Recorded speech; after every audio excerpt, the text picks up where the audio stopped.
नमस्कार, राइजिंग भारतवर्ष यानी एबीएन देखने वाले सभी दर्शकों को मेरा प्रणाम है। मैं अमित हूँ और पंचायत चुनाव चल रहे हैं। आप सभी को पता है, सलेमपुर विधानसभा में हम लोग इस समय आए हुए हैं और यहाँ पे एक ग्राम सभा है लोहरौली।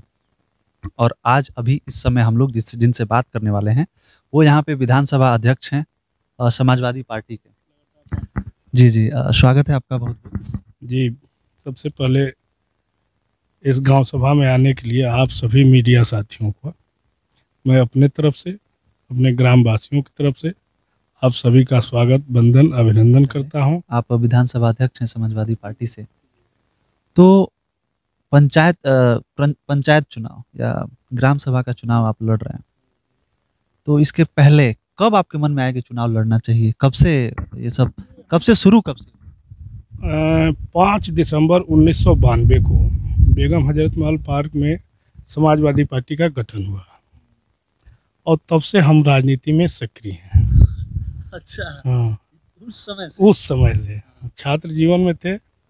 रामकोला कांड में 10 सितंबर 1992 को रामकोला कांड हुआ, जिसमें 3 किसान मरे थे। बीजेपी की सरकार थी। हम बीए कर रहे थे बरहज से। उसी समय किसानों पर गोली चली। सूर्य प्रताप शाही जी गृह मंत्री थे और किसान आंदोलन इतना उग्र हुआ कि हम सभी छात्र उस आंदोलन में कूद पड़े और बरहजिया ट्रेन को हम लोगों ने इंजन ही बंद कर दिया, जबकि इंजन बंद नहीं होता है। अच्छा, इंजन ही आप लोग बंद कर? इंजन बंद कर दिया और इंजन को स्टार्ट करने में 24 घंटे का समय लगता है। उस समय वो स्टीम वाले इंजन होते थे। तो हम लोगों ने, हाँ, कोयला नहीं था हमको, या अब याद नहीं आ रहा, कोयला भी होगा। तो हम लोगों ने बंद कर दिया। इसी बीच में पीएसी आई और हम लोगों को मार करके और ट्रक में भर करके ले जाके जेल में डाल दिया। नहीं, जेल में डाल दिया, बंद ही कर दिया। हाँ।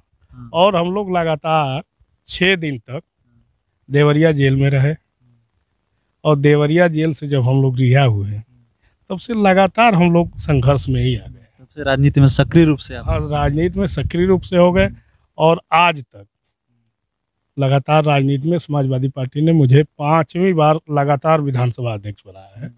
ये बहुत बड़ा सम्मान है। बिल्कुल बिल्कुल। और 2000 में हमारी गतिविधि को देखते हुए गांव के लोगों ने एक स्वर से प्रस्ताव करके हमको उम्मीदवार बनाया और हम जो हमारे दूसरे उम्मीदवार जो लड़े थे वो जितना वोट पाए थे उनसे ज़्यादा वोट से 10 वोट ज़्यादा पा करके हम जीते थे। क्या बात है, मतलब उतने कमाल। हाँ, वो 167 वोट पाए थे, हम 176 वोट पा के जीते थे।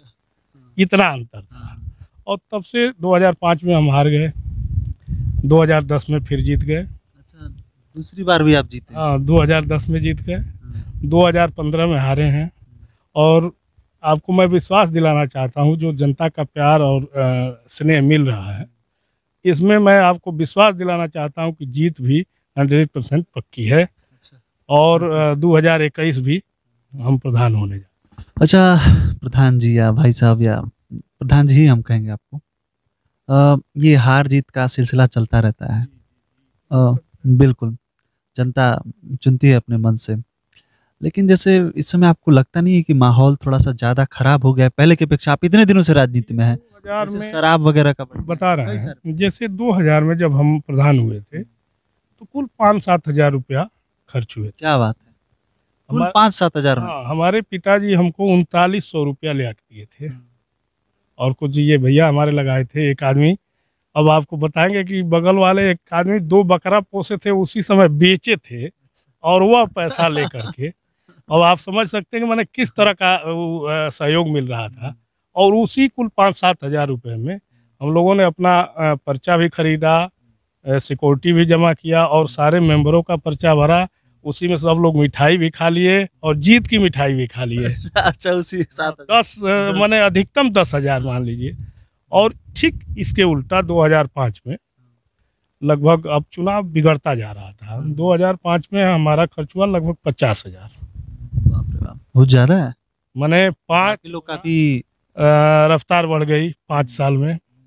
और आज का जो चुनाव है बहुत ही, अब ये चुनाव लड़ने लायक नहीं है, इतना इसमें गंदगी आ गई है। और ये जो पैसे वाले लोग आ रहे हैं, जिनको ये भ्रम हो गया है कि हम पैसे से खरीद के जनता को हम चुनाव जीत लेंगे, हम पद पा लेंगे, तो ये भ्रम भी जनता तोड़ने जा रही है। आपका विजन क्या है? किन किन टॉपिक्स को लेके आप जैसे ज्वलंत मुद्दे कौन कौन से हैं जो पिछले 5 साल में उस पर काम नहीं हुआ है? 2-3 अगर आप बताना चाहें। लगभग काम यहाँ हो चुका है। जैसे आप पता नहीं किधर से आए हैं, अगर आप इधर से हम आए, दक्षिण से घुसेंगे तो अभी तो केवल मैं जनेश्वर मिश्रा ग्राम की चर्चा आपसे किया है।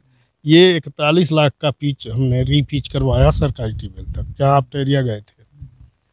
उधर से जो रोड आ रहा है उस रोड को 28 लाख का खड़ंजा था। बीच का जो रोड जुड़ा नहीं था उसको हमने अपने व्यवहार से और आग्रह करके लोगों से जुड़वाया था, और फिर वह रास्ता चलना शुरू हुआ। उससे पहले कोई रास्ता नहीं था, बहुत दिक्कत झेलनी पड़ती थी टेरिया के लोगों को भी। तो अब उसको जुड़ने के बाद हम लोगों का भी मेन रास्ता वही हो गया है।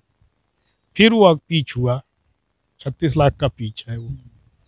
तो ये मेरी सरकार की योजना थी, और जब हम प्रधान थे तो इसको खींच के बाहर से लाए थे।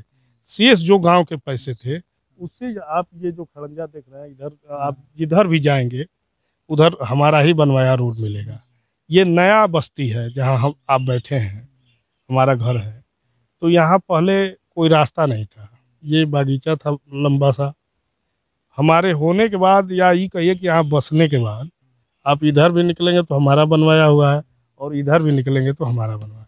और मैं जब घर से चलता हूँ तो मुझे बहुत फक्र होता है कि मैं अपने बनवाए रोड पर चल रहा हूँ। तो चल रहे हैं जी। जैसे मुझे लगता है, आप बताएं हमको, दर्शकों को भी बताएं कि जैसे लोगों को ये लगता है कि गांव में जो भी क्षेत्र हैं, गांव में भी जो खेत में रास्ता जा रहा है वहाँ भी आरसीसी होना चाहिए, एकदम चमकदार। लेकिन मुझे लगता है कि जैसे जो संभव नहीं है, जैसे वहाँ पे आवश्यकता है नहीं, उतनी आवश्यकता नहीं। रोड से भी काम चल जाएगा, जैसे वो खेत है, कृषि योग्य भूमि है उस पर। लेकिन एक चीज है ना कि इस मनरेगा योजना जो चली, इससे मैं समझता हूँ जब से ये चला है किसान को बहुत लाभ हुआ है। जो मेड़बंदी हो गई जगह जगह, जहाँ आप देखे होंगे कि धान नहीं होते थे पहले, अब ऊपर के लोग अच्छे धान काट रहे हैं। धान की फसल ऊपर के लोग अच्छे काट रहे हैं, नीचे तो डूबी जा रहा है। और ये जो मेड़बंदी हो गई, जगह जगह चक्रोड निकल गए, और चक्रोड की वजह से उसका बाढ़ बन गया। बगल में पेड़ भी लग गए। आप हमारे गांव में देखेंगे, पूरे गांव सभा में तो पेड़ों की लंबी फहरिस्त आपको दिखाई देगी, और खास करके सागवान से लेकर के सारे पेड़। उधर भी हमने ये हरियाली की दृष्टि से भी ये बहुत अच्छा काम है, और हम इसका बहुत जोरदार समर्थन करते हैं। जान लीजिए, जिस गांव में मतलब जिस गांव में कभी, अब आप समझिए कि मैं जब 2000 में प्रधान हुआ था तो 8000 की किस्त आती थी, 5000 की किस्त आती थी, और उससे कौन सा कई किस्त हम इकट्ठा करते थे तो एक बार काम लगाते थे। अब जो है ये मनरेगा के तहत अब कोई भी योजना बना के आप देंगे, 10-5 लाख का भी होगा, अगर सही योजना है और आप चल ले रहे हैं तो वह पास हो जाएगा और आप काम करा सकेंगे। ये बहुत अच्छी योजना। ये थे हमारे साथ समाजवादी पार्टी के विधानसभा अध्यक्ष यहाँ से लहरौली ग्राम सभा से, जो 2 बार प्रधान भी रह चुके हैं, और आपने सुना उनके पूरी की पूरी संघर्ष की जो दास्तान है वो हमने आप तक पहुँचाई। जनता जनार्दन ही सर्वश्रेष्ठ है, वही सबसे बड़ी है, वही भगवान है एक तरीके से, तो वही निर्धारित करती है कि कौन हमारा भाग्य विधाता बनेगा। बहुत बहुत धन्यवाद। इंटरव्यू कैसा लगा आप इसे शेयर भी कर सकते हैं। नमस्कार।